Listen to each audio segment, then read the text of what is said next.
ओम अज्ञानतिमिरान्धस्य ज्ञानाञ्जनशलाकया चक्षुरुन्मिलितं येन तस्मै श्रीगुरवे नमः। श्रीचैतन्यमनोभीष्टं स्थापितं येन भूतले स्वयं रूपः कदा मह्यं ददाति स्वपदान्तिकम्। वन्देऽहं श्रीगुरोः श्रीयुतापदकमलं श्रीगुरून् वैष्णवांश्च श्रीरूपं साग्रजातं सहगणा रघुनाथान्वितं तं सजीवं साद्वैतं सावधूतं परिजनासहितं कृष्णचैतन्यदेवं श्रीराधाकृष्णपादान् सहगणललिता श्रीविशाखान्वितांश्च। हे कृष्ण करुणा सिंधु दीनबंधु जगतपते गोपेशा गोपिका कांत राधा कांत नमोस्तुते। तप्त कांचन गौरांगी राधे वृंदावनेश्वरी वृषभानुसुते देवी प्रणमामि हरिप्रिये। वंशकल्पतरुभ्यश्च कृपा सिन्धुभ्य एव च पतितानां पावनेभ्यो वैष्णवेभ्यो नमो नमः। जय श्री कृष्ण चैतन्य प्रभु नित्यानंद श्री अद्वैत गदाधर श्रीवासादि गौर भक्त वृंद। हरे कृष्ण कृष्ण कृष्ण हरे हरे, हरे राम राम राम हरे हरे। ओम नमो भगवते वासुदेवाय, ओम नमो भगवते वासुदेवाय, ओम नमो भगवते वासुदेवाय। नारायणं नमस्कृत्य नरं चैव नरोत्तमं देवीं सरस्वतीं व्यासं ततो जयमुदीरयेत्। नष्टप्रायेषु भद्रेषु नित्यं भागवत सेवया भगवती उत्तमश्लोके भक्तिर्भवति नैष्ठिकी। कृष्णाय वासुदेवाय देवकी नंदनाय च नंदगोपकुमाराय गोविंदाय नमो नमः। नमः ओम विष्णुपादाय कृष्ण प्रेष्ठाय भूतले श्रीमते राधानाथ स्वामी। नमः ओम विष्णुपादाय कृष्ण प्रेष्ठाय भूतले श्रीमते वेदांत स्वामी नामने नमस्ते सारस्वती देवे गौरवाणी प्रचारिणे निर्विशेष शून्यवादी पाश्चात्य तम करोति वाचालम पंगुम लंघयते गिरिम यत्कृपातमहं वन्दे श्रीगुरुं दीनतारिणं परमानन्दमाधवं श्री चैतन्य ईश्वरम। ओम तत्सत। हरे Krishna.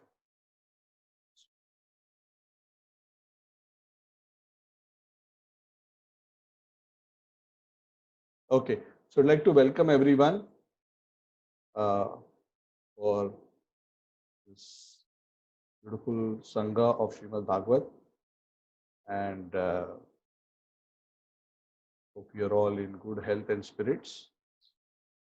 So today we have come to the point of discussion of chapter 15 of the first canto of the Srimad Bhagavad. Chapter 15 is entitled The Pandavas Retire Timely. So we are now discussing the various pastimes from the first canto, which are a preface, a precursor to the actual beginning of the narration of the Bhagavad, which was done publicly first time from Shukadev Goswami to Parikshit Maharaj. We are now leading to the story where Parikshit Maharaj becomes the king. Parikshit Maharaj is already born. We discussed the story last week of how Lord Krishna, seeing that his purpose in this world is already fulfilled, Paritranaya sadhunam vinashaya cha dushkritam sansthapanarthaya sambhavami yuge yuge. He wound up his pastimes in a very amazing and mystical way, in a way that only the faithful devotees can understand, but the doubting materialist will get bewildered. So in the last class also we discussed briefly about how Jara the hunter was used by the Lord to be an instrument as a part of his pastime of his disappearance from this world. So there was some discussion. I just want to discuss this briefly before we move on to the details of the 15th chapter. There was a question which was raised on the identity of Jara and there was some haziness, and I said I will do some research on this. So I've already posted the answer in some of the WhatsApp groups that some of you are there. But for the benefit of those who are not in the groups, just want to quickly recap on that, since I mentioned that I will explain that in the next class. So as far as Jara is concerned, even though the scriptures themselves do not directly reveal the identity of Jara, Sripad Madhvacharya, who's actually an incarnation of Bhimasen, is an incarnation of Vayudev, is an incarnation of Bhimasen, is one of the acharyas in our line. He's a direct disciple of Srila Vyasa, and he's in our Guru Parampara directly, and he's an incarnation of Bhima. He has written in his book called Mahabharat Tatparya Nirnay, if I'm not wrong. If I remember correctly, that is the name of the book. In that book, he has explained, because he's directly from the past times, he's Bhima, he was actually there. In fact, to his close disciples, Madhvacharya actually revealed and took them around the various places of pastimes, and he explained the exact locations of some of the pastimes which happened, because he was personally present. In fact, he took his disciple, some of his close disciples, to a place where he dug the place and unearthed the mace of Bhima, which he himself had hidden in his previous Leela as Bhima. So all these beautiful pastimes are mentioned. So anyway, so Sripad Madhvacharya mentions in Mahabharat Tattva Nirnay, sorry, Tatparya Nirnay, he says that Jara, the hunter, in previous life was Bhrigu Muni. So some of you may have heard the story of Bhrigu Muni. Bhrigu Muni was a great sage who lived in the previous ages. And at one point, there is a Leela where, in order to test the Trinity, Brahma, Vishnu, Mahesh, and to determine who's the most transcendental of the three, he went around offending all of them. And in the process of offending them, he actually went to the ocean of milk and he kicks Lord Vishnu on his chest. So it is said that even though the Lord was not disturbed, Lakshmi Devi was very upset. And because of that offense, he was cursed to become a low-born entity. See, the law is, if you behave like a low-born person, then your karma is like a low-born, your birth also becomes low-born. That's why when somebody is born in a difficult situation, in a sinful situation, he has only himself to blame, because he has created the karma which has resulted in this situation. So Bhrigu Muni, even though he was a great soul and a devotee, because he made this mistake, even though the Lord actually overlooked it in one sense, because the Lord saw it from a spiritual perspective, the devotees like Lakshmi Devi and others felt offended. How dare you kick Lord Vishnu on his chest? It's a public disrespect. I mean, you may have a special relationship with the Lord. How can you publicly do like this? So there was an offense and there was a curse. So it is said the Lord arranged in such a way that he takes this birth as a hunter, Jara, at the same time when the Lord appears in this world.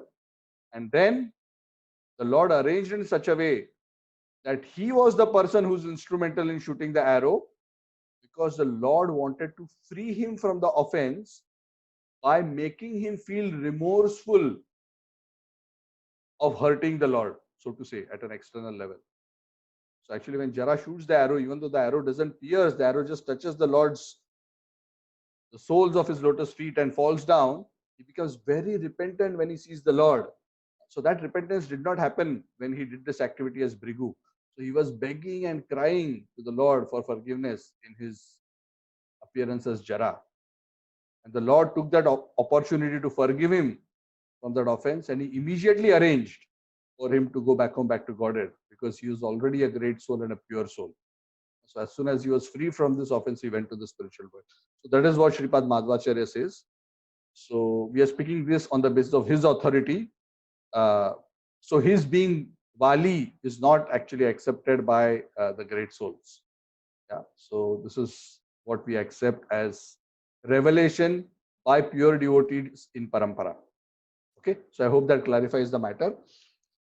So I'm going to move on with this particular chapter. This particular chapter is very beautiful Again, from a story and a plot perspective, it is very simple. But there are very, very beautiful references to many beautiful leelas in this chapter. This chapter is a continuation of the conversation.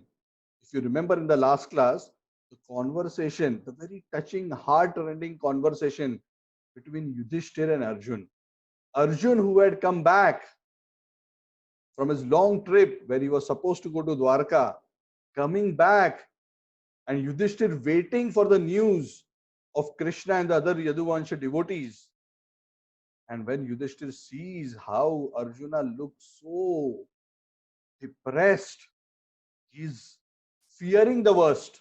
He is fearing this, that the Lord may have disappeared. But Arjuna is just not uttering that from his mouth. So Yudhishthir goes on and on and on, trying to probe. But he still doesn't reveal. And it is in this chapter, actually, that Arjuna reveals what has happened and rather confirms the fear of Yudhishthir.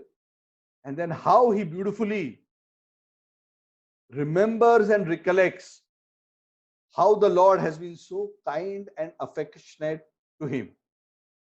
So this chapter is full of references of how Arjuna is recollecting in front of Yudhishthir the beautiful remembrances.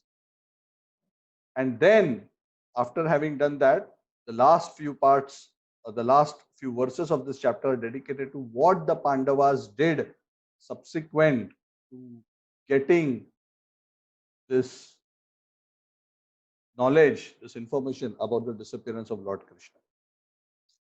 So let us go through the key points that this particular chapter has mentioned. Again, I would like to emphasize and request, we are doing a very quick overview of the chapter. So my request is, after we go through the overview, I am requesting all of you, please go through the details. Then it will become sweeter and more tasteful. Because actually there are so many beautiful points, so many beautiful verses. It's actually, we cannot do justice in 1 hour for one chapter. In fact, we cannot even do justice to one verse in 1 hour. So again, these classes are appetizers. They are not the main course. So the main course, you have to cook. I'm giving you the ingredients and I'm giving you the recipe, but you have to cook and you have to eat. So I hope this class is serving the purpose of inspiring and increasing appetite and developing some attraction to hear and study the Bhagavad in great detail. And that will be very, very purifying. So, as the conversation between Yudhishthir and Arjuna progressed, Arjuna was struggling to say anything, but finally, after so much exhorting from Yudhishthir, finally Arjun accepted and broke the news that yes, the reason that he was feeling so sad is because the Supreme Lord, who had been his very, very intimate friend, has actually left him. And Arjuna says something also very wonderful. He says, "Oh, my dear elder brother, not only have I lost my dearest friend, but as soon as the Lord has disappeared from his physical manifestation in his Leela here, I have also lost all my astounding power. That is why you're seeing me so lusterless. That is why you're seeing me so weak." All this while I was thinking that I have so many amazing skills and power, but now it has become increasingly clear, in fact, very clear to me, that all my great achievements are actually nothing but possible by the grace and the mercy of the Supreme Personality of God. And then Arjuna starts recollecting many amazing incidents across his life where the Lord had played a special role to make certain very extraordinary achievements possible. There were so many episodes in the life of the Pandavas which were so extraordinary that in the face of extraordinary opposition, in the face of extraordinary adversities, when the odds were so much against them, even in that case, the Pandavas were able to come out victorious. Even though the story went through so much suspense and climax, eventually the Pandavas came out victorious. Always because the Lord very actively helped them at every step. And Arjuna is recollecting that how the Lord has actually been so affectionately protective of him, so affectionately removing all obstacles from his path. He has been like the Lord says in the Bhagavad Gita, Pitahamasya jagata dhata mata pitamaha. Like a grandfather, like a father, like a mother, like a true friend. Krishna was always there with him. And Arjuna is remembering this so affectionately also and so full of pain because the Lord is no longer with him in terms of a physical association. So there are some beautiful recollections of Arjuna, and he mentions quite a few pastimes, which I'm going to mention briefly in this chapter. Actually, there are many pastimes he mentions, but if we start discussing all those leelas in detail, each of them is like at least half an hour to discuss. So it will take us 4 to 5 hours just to discuss what all Arjuna is mentioning. So I'm going to make brief references to some of these stories, which are very beautiful. But the real joy and the real pleasure of discussing the stories is going into the detail. But I will try to highlight some of the key important points.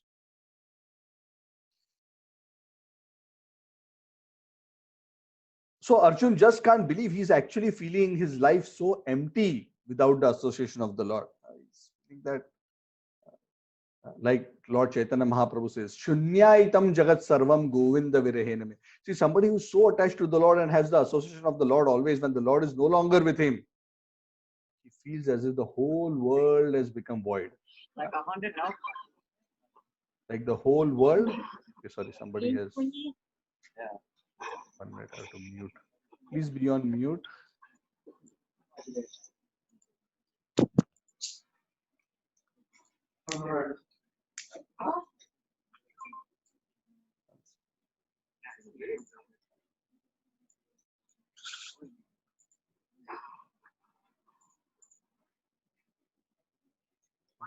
For my mute all button. What's the exact meaning of propaganda, sir? I don't know. Like, I don't know how to explain. Some scheme or something like what. We'll do your 1v1 after. I was going to think setup. Okay, so there's some other discussion going on. Anyway, so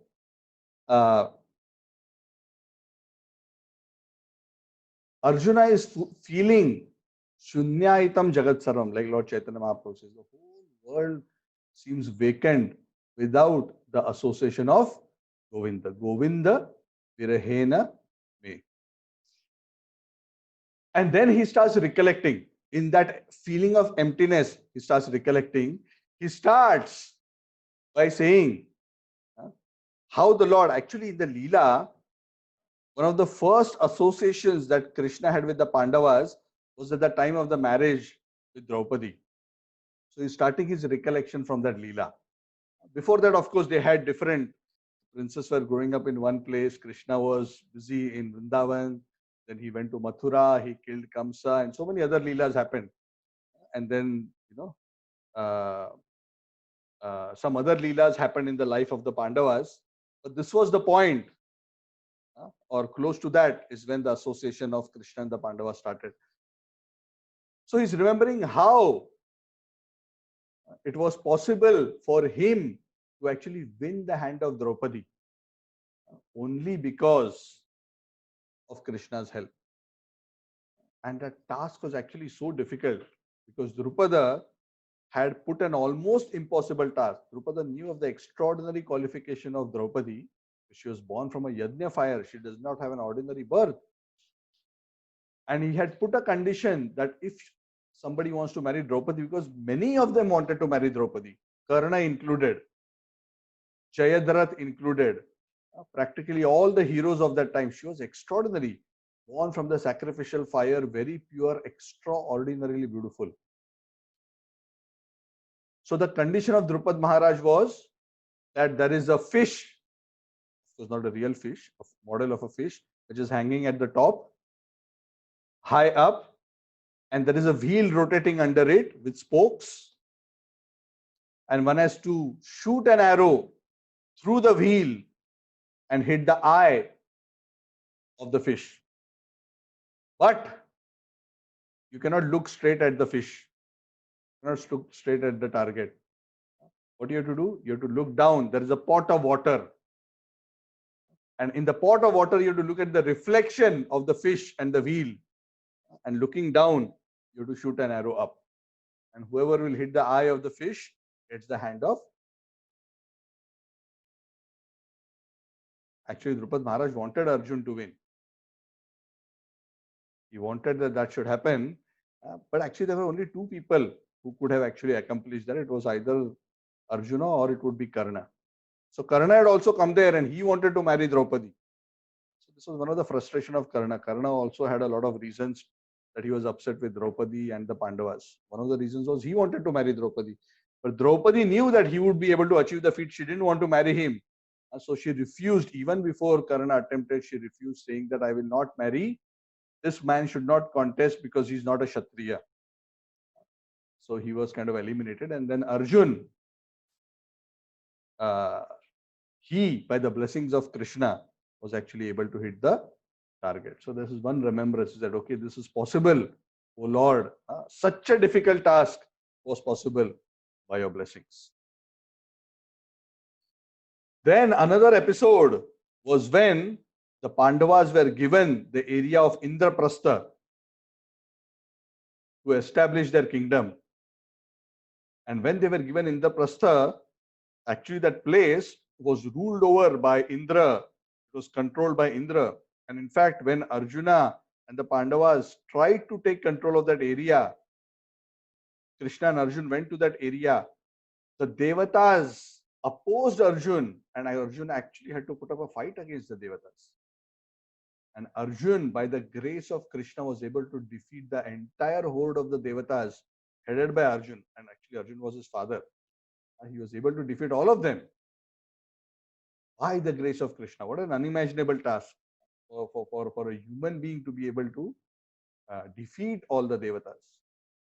And then later, there was this Khandava forest which was surrounding Indraprastha, and they took help from Agni to eat up the Khandava forest. So as that was happening, there was a demon called Maya Danav who was staying in that forest, and he was being chased by Agni and also by Krishna Sudarshan Chakra to kill him. And to save his life, this Maya Danav comes and takes shelter of Arjun and says, Arjun, please protect me.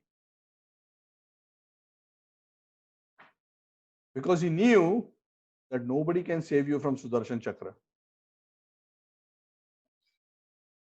But Arjun protected him from the Sudarshan Chakra. How he protected him? Not because Arjun's power was greater than Sudarshan Chakra or Krishna. Because Arjun requested Krishna, Krishna, he has taken my protection. I am your devotee. So, please allow him and spare him because I have decided to give him protection and he has taken shelter. So sweet actually. And this is such an amazing principle for us to remember. Even though the Lord is all powerful, even if the Lord wants to punish and kill someone, if a devotee of the Lord gives shelter and protection to that entity and requests the Lord to forgive him, the Lord feels obliged. Even the Lord feels obliged. Can you imagine? So that is why it is said, sometimes some people say, oh, God is all powerful. Yes, God is all powerful, but in one sense, a devotee is more powerful than God. Because the devotee can even make God change his own decision. Nobody else can do that. That is the amazing potency of the devotee. Not because he is powerful in the sense that he has control, but he is powerful in terms of the influence he has on the Lord, in terms of his love. the influence of love, the power of love is greater than brute strength. And he who can control the Lord through love controls everything. Very beautiful story, isn't it? So Arjuna actually gives protection to Maya Danav, and Maya Danav feels so obligated by this special favor of Arjun. And Krishna actually deliberately orchestrates this whole thing. And the reason is because when Maya Danav surrenders to Arjuna and asks, "What can I do for you in return?" Arjuna and Krishna tell him, "Oh, that you are a master in technology." He was a very good technologist, Maya Danav. So construct an amazing high-tech palace and assembly house for us. So that is what Maya Danav makes.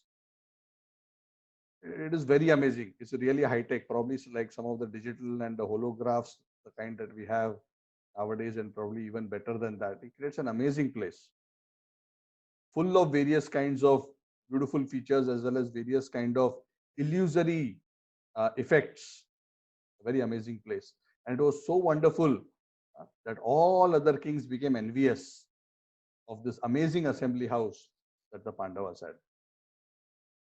So Krishna organized that it happened so that such an amazing capital was created, because Dhritarashtra wanted to put the Pandavas into misery by giving them an isolated forest area as their kingdom.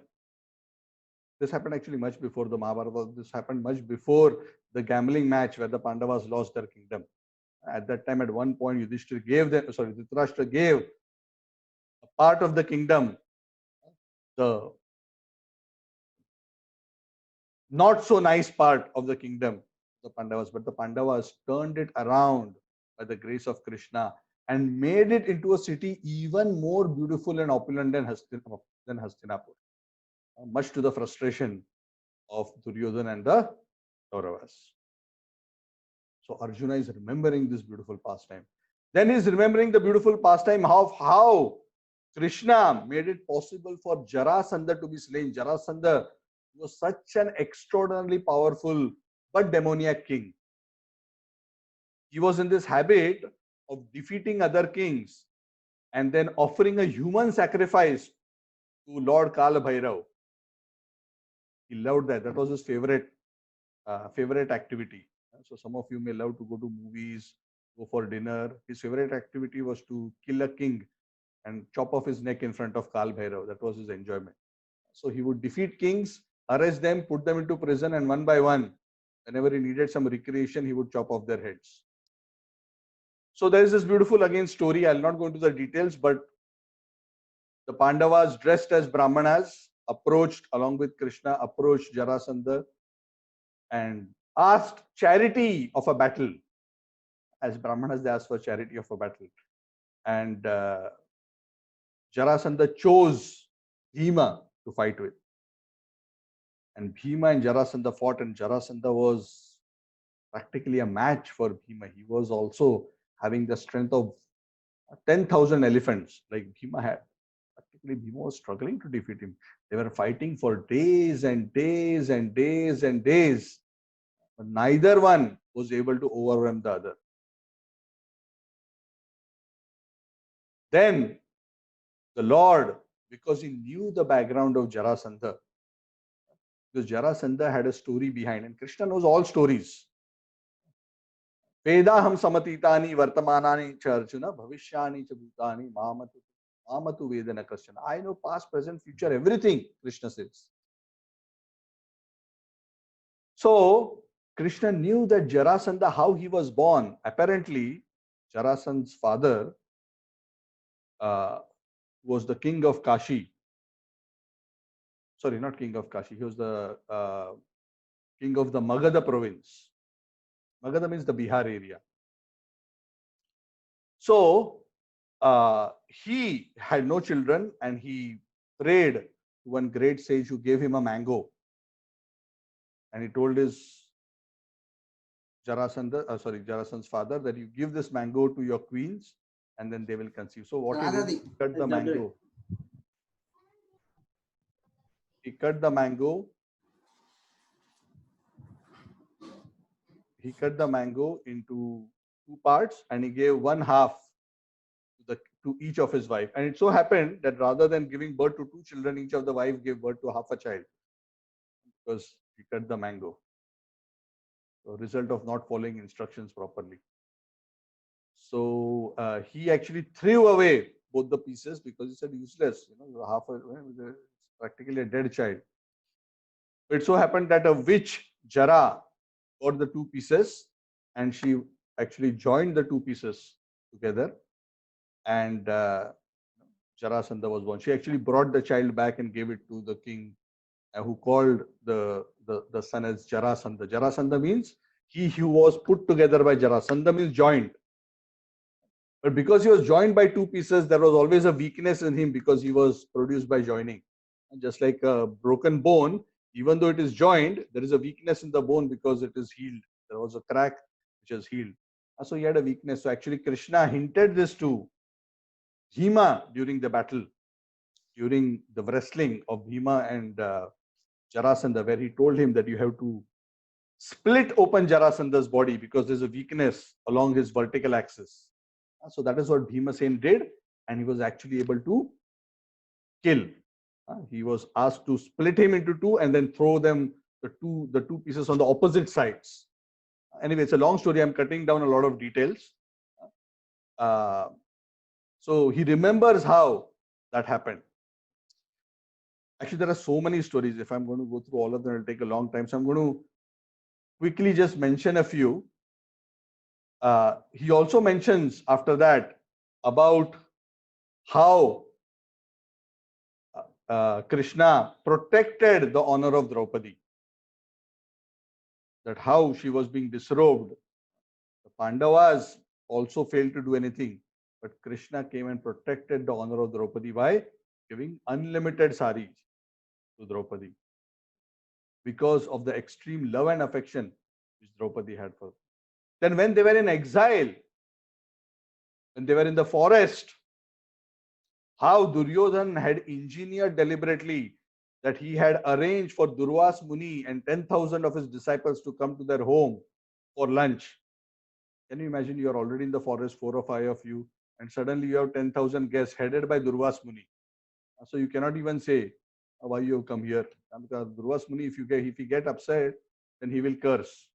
And that was Duryodhan's plan. He wanted the Pandavas to get into trouble, so he had engineered this. He fed Durvas Muni and all the sages very nicely, and he told, please do me one great favor. Please go to the Pandavas, my brother. They are longing to serve you and feed you nicely. Please go, all 10,000 of you go there. And they went very innocently. And when they came there, actually the Pandavas had already had their meal. Draupadi had already washed the Akshay Patra and kept it aside. When they came, they were shocked because how to feed 10,000 Brahmins like that suddenly. So while the Brahmanas went to bathe in a body of water nearby, Draupadi started remembering the Lord and praying to him. And the Lord appeared there. And when the Lord came to Draupadi, even before the Pandavas and Draupadi could tell what the problem was, the Lord said, I am hungry, please give me something to eat. So Draupadi became even more sad, as if the problem already was not sufficiently acute. Now Krishna also wants something to eat. Bad enough the Brahmanas were sad, will become sad. But now even the Supreme Lord, I cannot feed him. So she became very sad and hung her head down and started crying. Krishna said, no, there will be some food. Please check, please check. So finally she brought the pot on Krishna's insistence. And in the pot, a small piece of vegetable was stuck.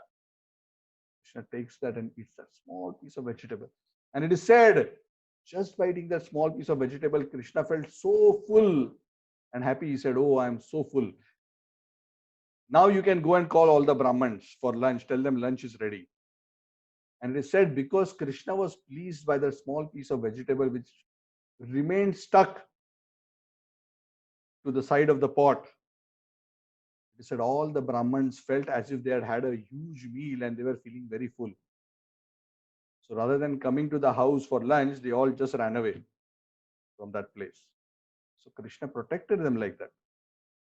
Yasmin tushtam, Yasmin tushte jagat tushtam. The whole world becomes pleased or satisfied when Krishna is satisfied. See, there are so many beautiful lessons from these stories. So Krishna saved them from the wrath, the possible wrath of Durvas Muni in that situation. Then the beautiful pastime of how Arjun at one time in the Kirata Arjuniya episode, Arjun confronted Lord Shiva, who was dressed like a hunter, and fought with him. And by Krishna's blessing, Arjuna showed such extraordinary prowess that even Lord Shiva was impressed by Arjuna's extraordinary skills. And he blessed Arjuna by giving him the Pashupata Astra. Not only that, by Krishna's blessings and the extraordinary prowess of Arjun, Arjun was even able, by Lord Shiva's blessings, to actually go to the abode of the Devatas in his self-same body. In fact, the Devatas would occasionally take the help of Arjun. For example, to kill one demon, Nivata Kavacha, the Devatas took the help of Arjun, and Arjun visited the heavenly planets in the self-same body, and he was given a seat in the assembly of the Devatas. Probably an episode which is, I don't think it has happened earlier in the history, where a human being in the self-same body has visited and sat and dined with the Devatas. And there were many beautiful stories. We'll not go into that, but so many beautiful stories which happened there. And then, of course, the most important of all episodes, the Battle of Kurukshetra. Such a challenging situation for Arjun. So difficult and so challenging. The topmost of all warriors were on the opposite side. Bhishma, Drona, Karna, Shalya. Each of them individually also very hard for Arjuna to defeat. But Krishna, by being on the side of Arjuna, made sure through various tactics that each of these formidable adversaries was somehow or the other overcome. Whether it be the story of Bhishma, Drona, Karna, if you go into the details, I'm not going to go into the details of the stories, you will see Krishna's hand in each and every episode. Krishna engineered the situation in various ways. Krishna advised the Pandavas in various ways by giving various tactical suggestions which made it possible for them to overcome. And throughout the whole episode, while Arjuna was attacked multiple times, in fact, many times in the Battle of Kurukshetra, Arjun was almost killed. But in each situation where he was in a life-threatening situation, the Lord helped him in that situation. I'll just mention one of those. It's not mentioned here directly, but one of those where an astra was actually directed straight at Arjuna's head, and Arjun was unable to counteract it. It was straight heading towards Arjuna's head, and Krishna saw that it was no other way to help the situation. So what Krishna did? Krishna just pushed the chariot of Arjuna down with his toe, and the chariot of Arjuna went inside the earth by 4-5 inches. And it is said because of that, in a split second, the Lord did that. The astra, instead of hitting Arjuna here on the head, it hit his helmet and knocked his helmet out. So I'm just mentioning one episode. That episode would have surely killed Arjun. And there were many other episodes like this. And all the episodes, Krishna intervened either directly, like what I mentioned, or indirectly by giving advice. In fact, at various times, when Arjuna's horses would be tired, Arjuna would stop the chariot, get down, and start giving water to the horses. And he would also come down to drink water. It is said that that time Krishna would arrange in such a way that no warrior would notice Arjun and attack him. So Arjuna is wondering, it is so amazing. I was so prone to be attacked and killed in all these difficult situations, but just see how Krishna arranged that in all these situations, nobody ever attacked me. In fact, they were practically oblivious. This is all possible by the kindness of my dear Lord and friend.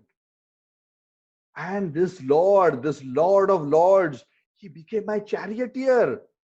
Oh, Yudhishthir, just see how affectionate he is.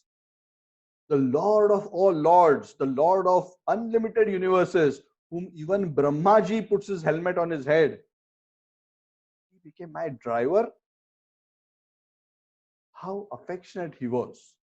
And Arjuna was feeling so overwhelmed as he was appreciating not only the Lord's prowess and intelligence and his help, but also the Lord's detachment in terms of taking such a humble position in front of his devotee Arjuna.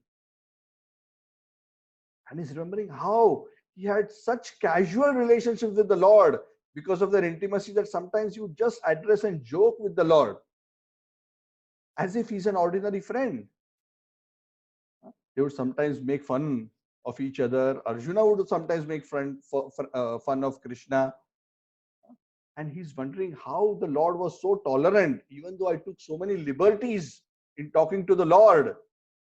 At that time, I didn't realize his glory. I was so overwhelmed with my affection that I overlooked his glories. But now I am feeling how much the Lord tolerated me, even though he's the super soul in everybody's heart and the supreme Lord of all living entities. And oh, Yudhishthir Maharaj, I regret to inform you that in spite of all these situations and all this help, I have failed Lord Krishna.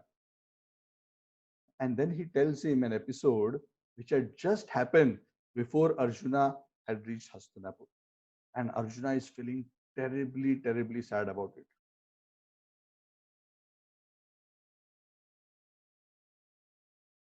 He says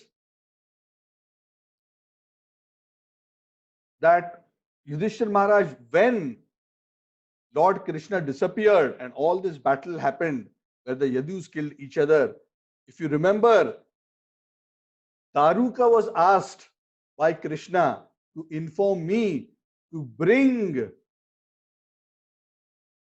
the remaining residents of Dwarka back here so that they can establish their kingdom in Indraprastha. So I was doing that.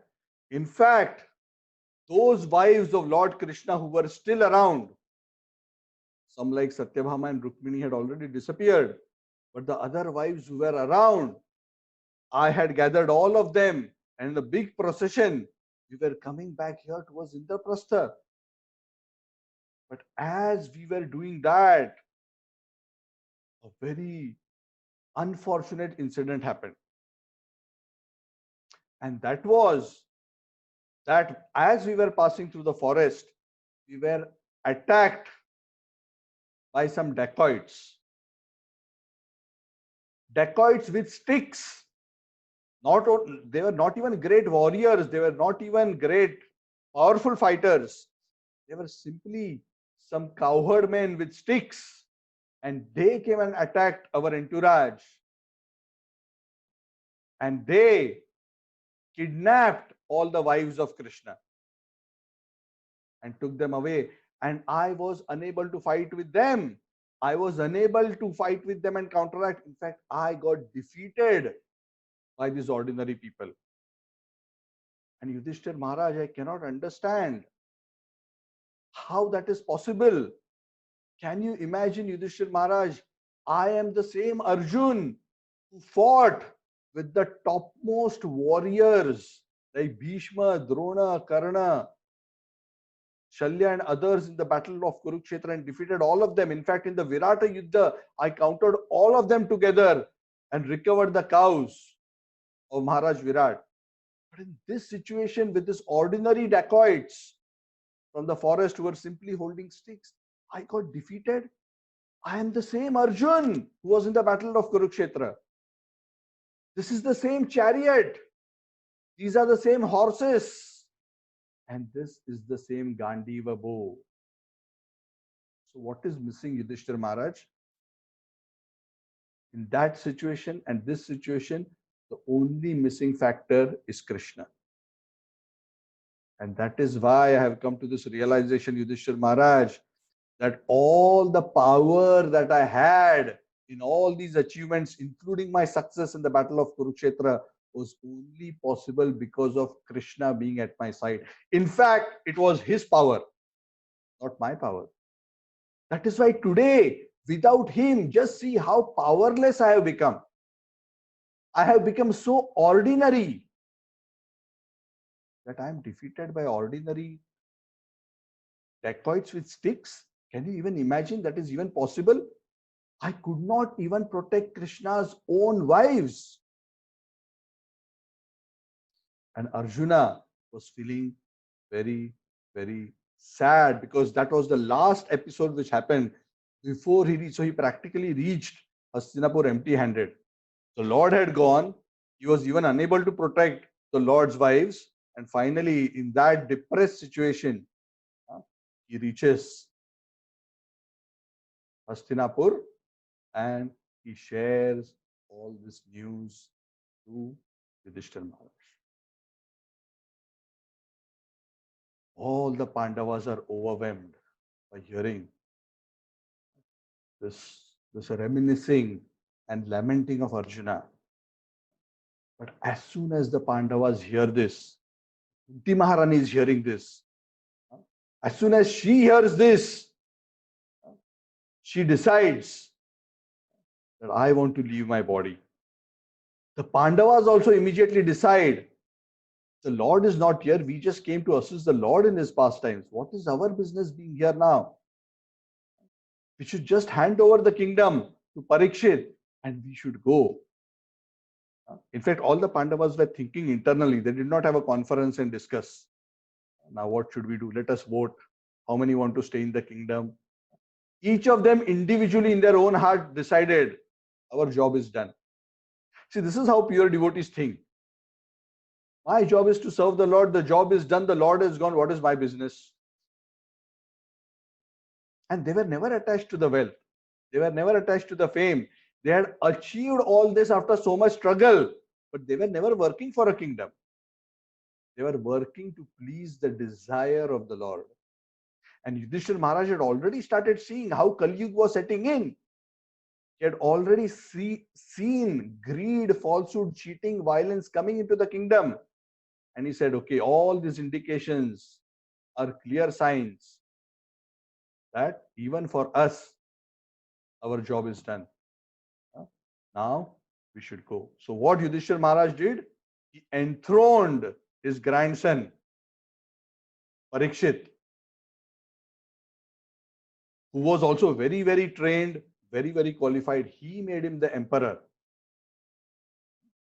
And then the other job which Krishna had entrusted to Arjuna, he made Vajra, the grandson of Krishna and the son of Aniruddha, he made him the king of Shurasena area at Mathura. After that, Maharaj performed a Prajapatya sacrifice, Yudhishthira Maharaj. And after doing that sacrifice, it is said Maharaj Parikshit gave up all his royal garments, wore torn ordinary clothes. He became totally disinterested in everything. And then, letting his hair loose, just left the palace and started walking towards the north. North means towards the Himalayas. No fanfare, no farewell party, no selling, no giving big speeches. Just finished his job. He said, finished, my job is done. He just walked out. He just changed his clothes after the yajna, installed everything done. My job is done. He took out all his royal opulence, just wore torn clothes and straight walked out. He didn't even tell his brothers. Bhima saw. He realized. And he was also contemplating. He immediately did the same. He started walking behind Yudhishthir. Arjun saw. Arjun followed behind the two of them. Nakul and Sahadev saw. they also started walking.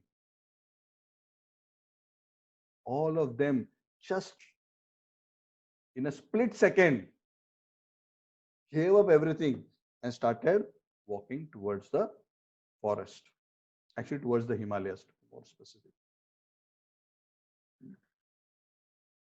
And Draupadi, nobody actually discussed this with Draupadi. Draupadi sees, oh, all five of them are going. And Draupadi was also a very great devotee. She was also detached. She also said yes. She also started walking behind the five of them. So they actually went into the Himalayas. It is said they went to Badrikashram. And at Badrikashram, after taking darshan of Badrinath, they crossed the Saraswati river over a bridge. And then from that bridge, after they crossed, actually the bridge was made by a huge stone, which actually Bhima put, he broke the mountain and put a bridge on that place. We have visited that bridge actually, Badrikashram, so the very northern end of Himalayas. Actually, some of you who are in the class were there with us. We went on that bridge where Bhima made, and beyond that bridge, that road goes straight deep into the Himalayas. And that is where it is said, Draupadi gave up her life first. Because they were walking into the Himalayas in such a way, not just to stay there and perform austerities, just to give up their body. Their plan was, we will walk into the Himalayas until we die. That was their plan. So first Draupadi fell. And at that particular place, her temple is created. We saw that temple of Draupadi, where she actually gave up her body.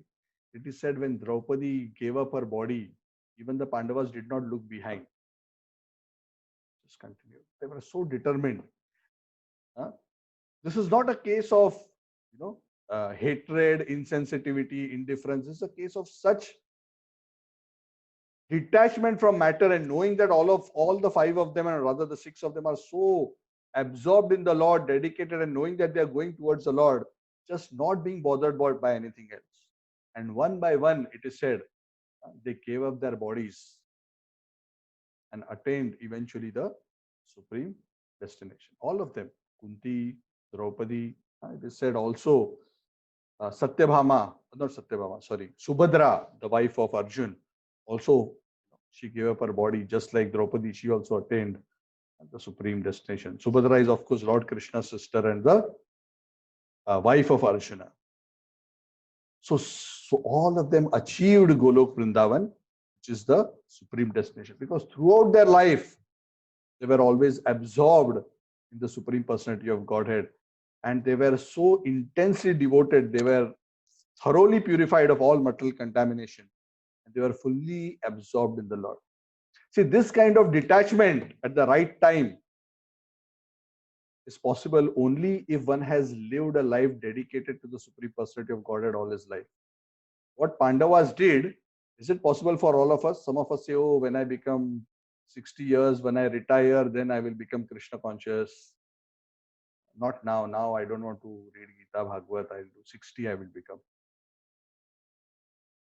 But only if we have been practicing service to the Lord all throughout our life, then at 60, we can become like this. We can develop detachment. Of course, Pandavas are an extreme example because they are such great souls. But you just see when the time came, in a snap, they were able to detach themselves and devote themselves fully to the Lord. Of course, they were always devoted to the Lord, but they were within the material realm. They decided to give up everything and exclusively focus on full absorption in the Lord and giving up their bodies in that consciousness. So unless we have cultivated our lives like that, it is practically not possible. We cannot hope that we can actually detach ourselves at 60 if we have not cultivated spiritual discipline of developing attachment to Krishna and detachment from matter all throughout our life. Because spiritual life is not a switch button that at a particular point one can off material life and on spiritual life. Yoga is a process of gradual purification of heart. And that is why even as we are engaged in our material activities throughout our life, one must work in parallel to purify one's materialistic tendencies and develop gradually attraction to the Lord, so that when the right time comes, where one can hand over responsibilities to the next generation, one can actually peacefully retire. And at that time, one has developed sufficient spiritual strength and knowledge and attachment to the Lord, that one can actually truly devote oneself exclusively to the shelter of the Lord and seva of the Lord. Otherwise, this will remain a dream. Otherwise, no matter whether we are 60, 70, 80, 90, we will still remain attached to TV serials, movies, families, grandchildren, politics, and we'll discuss only that. Even if we have a japamala in our hand, our mind will be there only. So spiritual life must be cultivated, like Prahlad Maharaj says, right from the beginning. So as the Pandavas disappeared and went and achieved the spiritual world, Kunti Maharani achieved, Subhadra achieved. It is said Vidura, he also left after. We discussed the story of how Vidura, he helped the liberation of Dhritarashtra. And it is said he left also his body at Prabhasa Kshetra, and he was also absorbed in the thoughts of the Lord because he's a pure devotee. But Vidura did not go immediately to the spiritual world, even though he was absorbed in the thoughts of the Lord. Why? It was Yamraj. He had to perform his duties there. Yes. So like we discussed, thank you, Amit. Like we discussed the last time, Vidura is actually Yamaraj, who had taken a break because he wanted to participate in the Lord's Leela on earth. So after his so-called vacation, Krishna conscious vacation was over, he went back and resumed his duty because Krishna wanted him to continue his service. Of course, he will go back to the spiritual world eventually, not that he was not qualified, but it was the Lord's desire that he continue his service as Yamaraj. So he resumed his duties back as Yamaraj. Does anybody remember who was doing the duty of Yamaraj in the absence of Yamaraj as Vidura? I think it was his brother, wasn't it, Prabhuji? I can't remember the name. It was Aryama, one of his assistants, who was performing the duty. Yeah. So in that way, actually, all these great souls achieved perfection. And in this way, the Pandavas actually set such a wonderful example for all of us. Before I end, just one comment that if you look at the life of the Pandavas, even though they were born under extraordinary situation, extraordinary opulences, extraordinary birth, extraordinary parentage, so much struggle and challenges they saw throughout their life.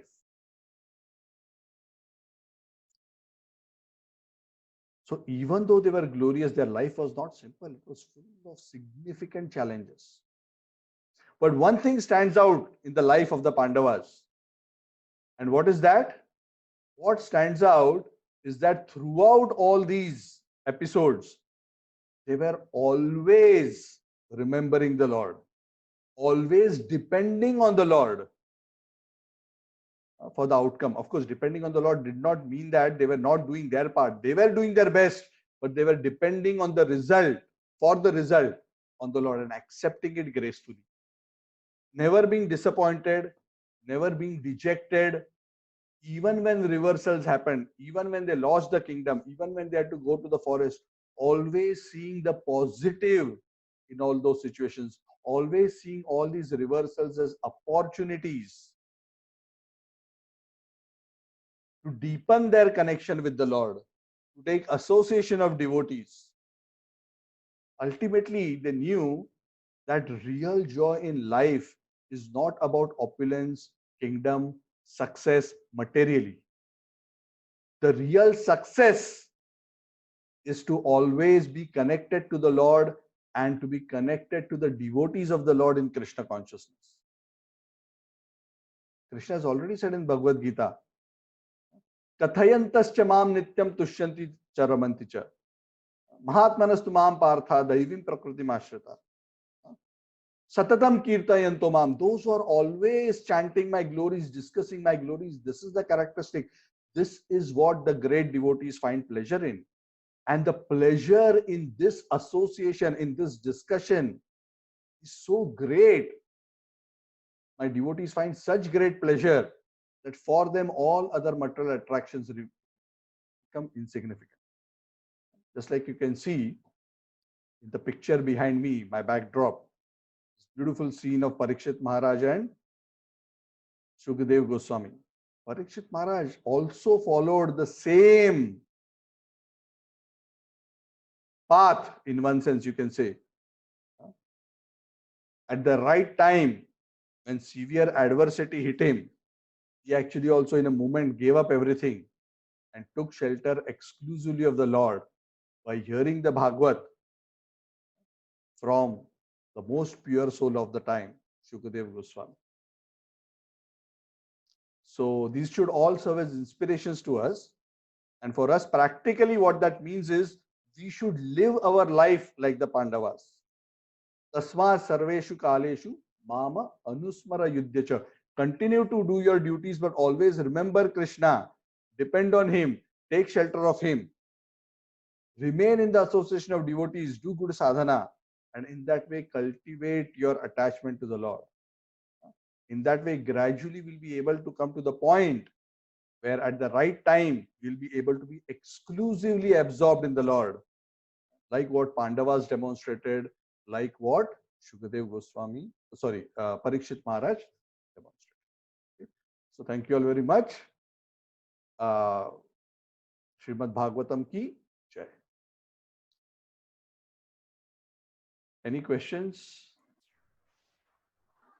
So Prabhuji, Uddhava episode, I didn't get that Uddhava episode. How did it end? No, Uddhav's episode we didn't discuss today. Uddhav, the instruction given was that he goes to Badrikashram and spends time with the sages there. Eventually, he also gave up his body and attained, not attained, he's already from the spiritual world. He went back to the spiritual world.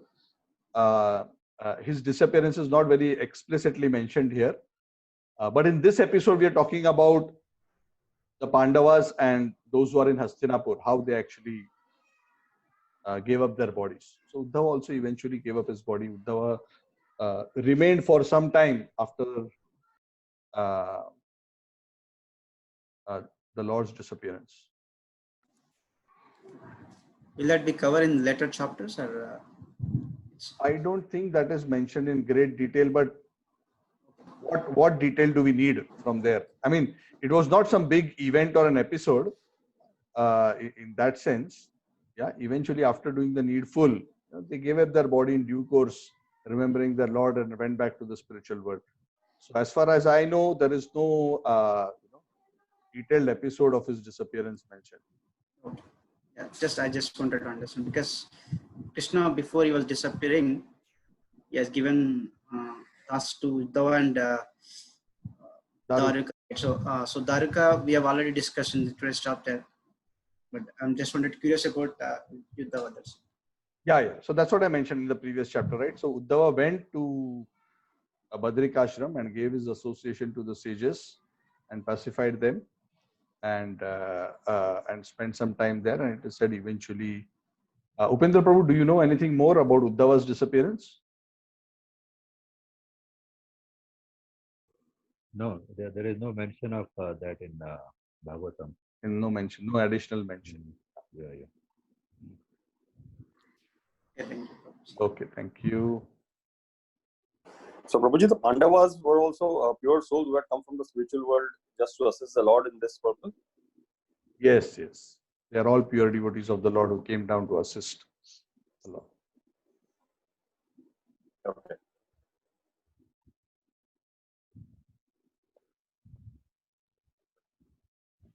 Hare Krishna Prabhuji, Pandavas always remembering Krishna. Did they remember when Yudhishthira was playing gambling?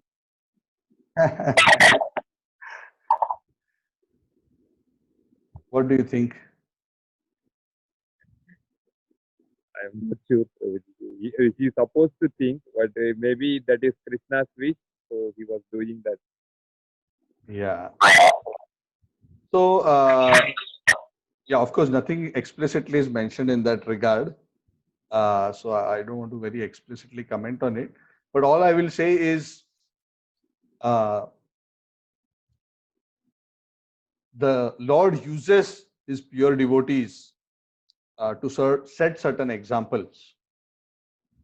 And especially when the Lord comes and certain characters come, the Lord also sometimes uses some of his devotees to also go through certain situations where they also make some mistakes. And this we see in many, many cases, many different leelas. And again, this is to understand it is not that devotees of the Lord never make mistakes. Because the nature of the material world is sometimes it is so complicated. And there are so many situations which come where sometimes our judgment may go wrong. But the important thing as far as devotees is concerned is because they are always taking shelter of the Lord and depending on him, even though they may make some mistakes and even though they may sometimes trip over and fall, again and again the Lord will lift them up and they will continue in their journey. Krishna tells Arjuna in Bhagavad Gita, Partha pratijanihi name bhakta pranashyati. Partha, know for sure that my devotee is never lost, is never destroyed. Even if there are mistakes, even if there are occasional accidents, so to say, in their life, I make sure, because they are always taking shelter of me, I make sure they are reinstated and they do not lose in the battle of life and ultimately in the battle of achieving the supreme destination. So did they actually make this mistake? Or was it arranged by the Lord just to set an example for all of us?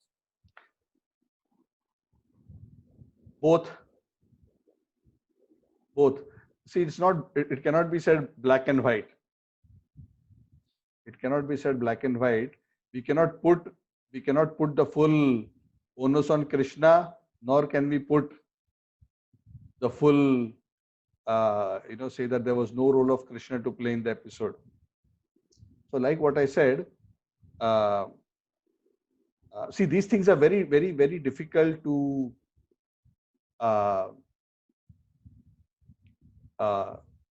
answer in black and white, because there are many, many factors in play when such complicated incidents happen. There are many, many factors. There are some factors we may know, there are some factors we may not know. There may be many, many reasons, some which may be explained in scriptures, some which may be explained by acharyas who have that deeper insight, some may not even be revealed to the world. So I don't think it is necessary to do an individual autopsy of each and every episode and what is right or what is wrong and how exactly who was thinking what, because I don't want to make a misjudgment and commit an offense. But what is enough for us to understand is what we should learn from this episode. I think the key things for us to learn when great souls make mistake, pure devotees apparently make mistakes, is to understand how powerful and dangerous Maya is. That even when the Lord is there in the Leela, even when the Lord is close, sometimes material energy is so powerful that it is possible to become temporarily overwhelmed and make mistakes. Now, whether they did this knowingly or the Lord deliberately put them into that situation or they were actually overcome, these are all subjects of debate. And nobody can say either of them very, very conclusively. That's why I don't want to say that. Maybe Upendra Prabhu can comment on that also. But the key point for all of us to learn is that what is the lesson for me? The lesson for me is that I should not be complacent in my spiritual sadhana. I must always be alert to understand any moment. If this can happen to Yudhishthir, if this can happen to Arjun, if this can happen to Dhruva. It is said at one point in the future, Dhruva became overwhelmed at one point for a few minutes. Then he regained his posture. Not posture, I mean composure. So Maya is so powerful. Trigunamayi esha mama maya duratyaya mama evaye prapadyanti. But Krishna's promise is, Krishna knows Maya is so powerful. It's just like a tsunami, right? When a huge tsunami comes, can you avoid being swept away?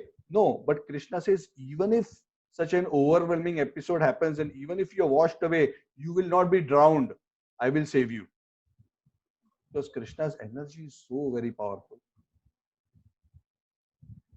Upendra Prabhu, you want to add anything or you want to say something? Yeah, as you said, you are correct. No, it is not that when we become take shelter of the Lord, everything will become hunky dory. It is not like that. And also the life of these great souls, that is for our learning. That's why there will be ups and downs in their lives also, so that we can learn from them and improve our life accordingly. Our life also there will be ups and downs, but ultimately it is Lord's shelter we have to take at all times. When we are up or when we are down, both ways, we should take the shelter of the Lord. That's what we have to learn. Thank you. Yeah. So basically, Prabhu is confirming what we said. So let us look at the lesson, because some of these behind the scene episodes, unless certain great souls reveal certain specific things, it is not our privy to peep into it and get that insight. So basically, suffice to say that material nature is very, very powerful, and we should always be very careful at every step. So also, at least as far as the external stories are mentioned, acharyas and even the books, the scriptures, sometimes have shared reasons as to why certain things happened in the lives of certain souls. And in certain cases, for certain great souls, certain episodes have happened because they committed a certain mistake sometime previously in their life. There are many such episodes mentioned in scriptures, even with regards to great souls. For example, Akrura, because he did some mistake with respect to his dealing with the gopis, he had to suffer at a later point in time in another Leela. We'll not go into that story now, it will come later in the Bhagavad. But there are such episodes. So again, the key point is mistakes may happen, but if one is not disrespectful to the Lord and his devotees, if one remains steadfast in his devotion and remains a humble servant of the Lord, Guru and the devotees, then one will never lose focus from the path. Any mistakes, even though there may be some reactions for those mistakes, the Lord will ensure that the devotee is properly reinstated and continues on in his progress towards the supreme destination. And then those episodes become a great source of guidance for lesser, insignificant individuals like us. Say, oh, if this can happen to him, how careful I should be. Yeah, Amit? Got it, Prabhu. Thanks. Yeah, that is all my buddhi allows me to speak. Because we can't know more than that. Okay, anything else?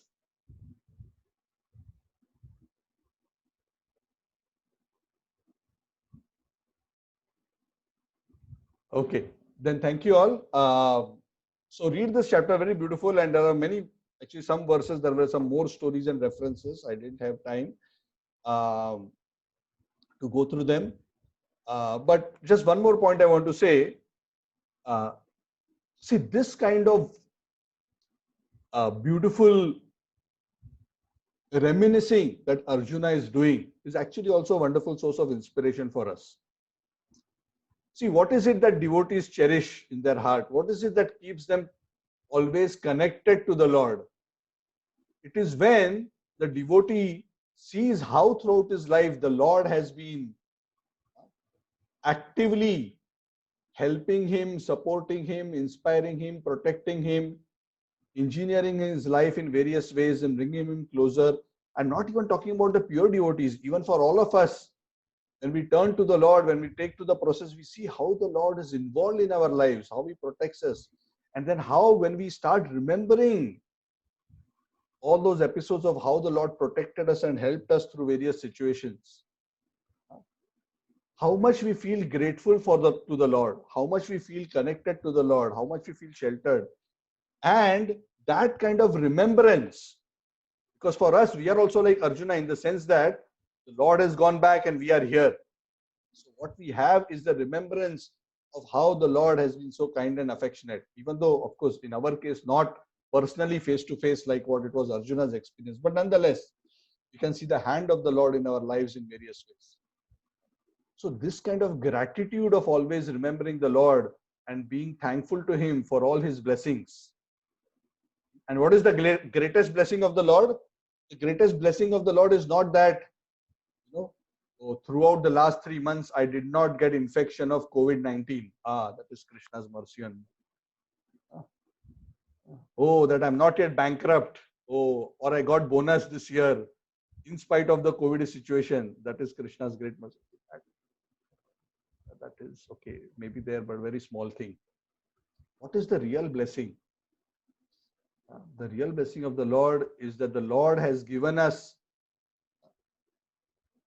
His association in the form of His devotees, the holy name, Bhagavat, and through that He is allowing us to always remain connected to Him, feel His protection, feel His shelter. So let us always remain grateful. That gratitude that Arjuna is feeling towards Krishna is actually deepening his remembrance and dependence on the Lord so much. And this is something which we all can also practice in our lives, because we also have so many episodes to be grateful for to the Lord. If we all reflect closely, especially for those who have been practicing for many years, sometimes devotees do not share openly because sometimes there are very intimate experiences that the devotees have with the Lord, and the devotees may not share in public. But some of those who have been practicing for many years have many such intimate experiences where the Lord has very personally showered His blessings on the devotees, and the devotees feel so grateful to the Lord for that very intimate interaction, that intimate show of love and mercy. And these kind of blessings remain so deeply embedded, this kind of experiences remain so deeply embedded in the heart of the devotees that they are a great source of appreciation, connection to the Lord, and a feeling of deep dependence on Him. So Arjuna is actually showing that very beautiful example of remembrance or gratitude for all that the Lord did for him. So this is another wonderful lesson for all of us to learn from. Just wanted to share that as well. Okay, so we will end now, and I will see you on Wednesday. Thank you very much. Hare Krishna. Srila Prabhupada ki jai, Granth Raj Srimad Bhagavatam ki jai.